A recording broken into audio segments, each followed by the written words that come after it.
Hey guys, West here. I'm doing a little video here of a build I'm working on, just kind of pulling the ends together right now. Not sure what to call it yet, but it is an FPV rig. My gear and so forth is not installed at this time. I'm running ballast weight of the video gear in its place. Maiden flight soon. I'm not sure when exactly. But anyway, a little bit about the build. As you can see, it's got an interesting airfoil here. That is the profile of the airfoil. Maybe some of you have seen this. I'm going to have to look that guy's name up again, but he came up with this design years and years ago, back in the late 50s, early 60s, somewhere in there. I think it's Klein or Krugel or something like that. Anyway, it starts with the letter K. And the idea is that you're removing contact surface or friction surface on the airfoil, thus increasing lift. So typical airfoil has 100% contact all the way around the shape. 100% on that entire surface. That is drag. And then it's dependent upon the shape of that airfoil as to what kind of lift it will produce.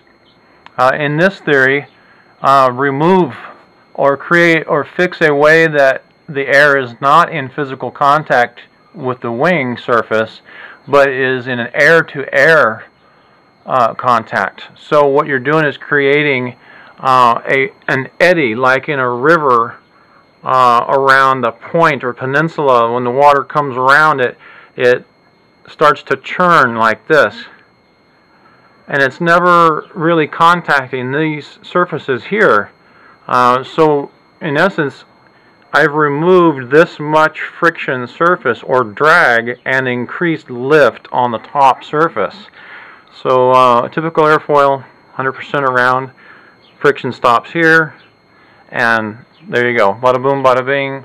This is his, or an idea like. It's not 100% like his design. By an omission, a fault on my part, I set up this step. It's supposed to be at 50% of this chord, and I had to add a nose. Completely forgot about that extension of 2 inches, so it's not at 50%. That should be over here. So the idea is 50%, 1/3 drop, 1/3 drop, and so you have that formula going on. 50%, another 25, and so on. Anyway, so enough about the wing. There's a GPS right there and some rough ballast weight. I just got through balancing lateral axes or longitudinal axes. So hanging it by the propeller and the tail boom over there, I balanced from left to right so that she doesn't drift off to one wing or the other. And then I would have to compensate trim for that later. That's important, everybody. Balance your wings not only on CG fore and aft, but laterally, longitudinally, excuse me, front to back on the axes, the motor axes. Alright, so I'll dive right in here. It's a plywood build-up. Yes, that is just 2 wheels in line. I know, it's kind of freaky. I may regret it. This is where my camera goes up here. There is a dead weight ballast right now in the amount of the video, and the camera that I'm using right now is a high definition camera, which will be mounted on that post right there, like a typical camera post. And I'll be able to catch some 1080p video with this JVC HD camera. It's pretty cool. I've used it a lot. Almost all my, in fact, all my videos are captured with this camera on my YouTube channel. Right there's that Black Label Hobby People 4120 700 V motor, swinging a 12/8 prop there currently. It rates up to, or will carry up to a 14-inch 5, I think it is. That's a standard, not an electric. I don't want any warping or twisting or flexing in my props. So I use the standard APC props, gas or nitro type props instead of the electric rates. So I do have aileron and flap. These flaps come down, generating additional slow flight characteristic and lift. There's the aileron rudder assembly on the removable tail boom. This is a twist lock pole, like a painter's pole that you twist lock, extend and twist lock. This one's made out of aluminum. Most of them are made out of, this is a homeowner version, has a cheapy foam handle and only extends out to about 60 inches. But this is all aluminum. Most of them are that cheap tin metal. So I notched the aluminum, and the tail section is bolt-on to it as well. So I could break it down even further for more condensed. Tail, horizontal and vertical, comes apart. It would be really nice to have some carbon fiber rod right here instead of the steel. Yes, I know. Don't have it, don't want to buy it, I go cheap. So here's my receiver for the RDS, Airtronics RDS 8000. Both in, it's a diversity type antenna, like a few of them are.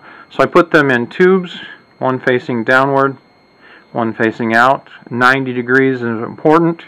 One straight up and one out is semi-preferred. I've heard a lot of people saying they like that.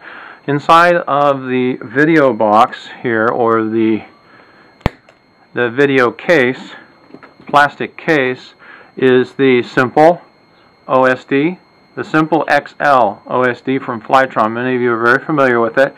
I installed a power switch there and also an indicator light to let me know what I've got power going, like that.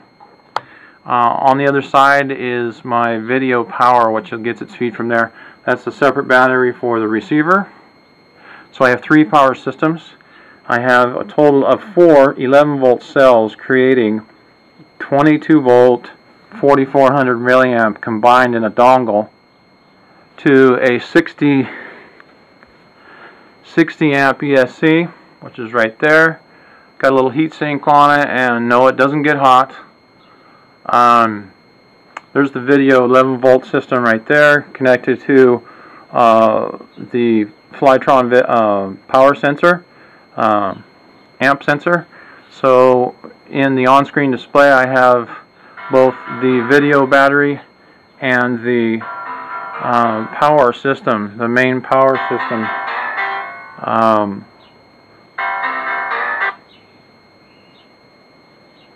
The main power system right there, or monitored, I should say. So on the on-screen, I've got GPS at the other end of the wingtip. I've got video feed right here on this wingtip, away from each other. GPS likes to be away from stuff, apparently. Got that figured out. And yes, it's an inline, looks like an inline roller skate. You bet. So anyway, just a little update. I'll throw this on the YouTube. Come check it out. And thanks for watching, guys. West out.